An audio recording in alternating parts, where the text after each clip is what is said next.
Kagahapon, Enero 13, adlong Domingo, sugod ang gipatuman ang election period. Ubos dili daghan ang ginili nga likayan nga buhaton subay sa nagsingawot nga election or campaign period.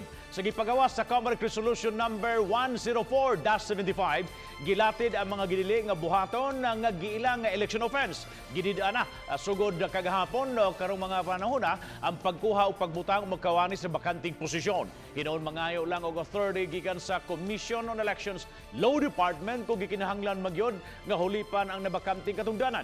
Samtang pagsugod sa election period, miuban usab ang election officer o mga tulo ka mga election assistants sa COMELEC Talisay atol sa paglusad sa mga COMELEC checkpoints. Sa local ra sir, ato sila magpadala og letter sa regional director.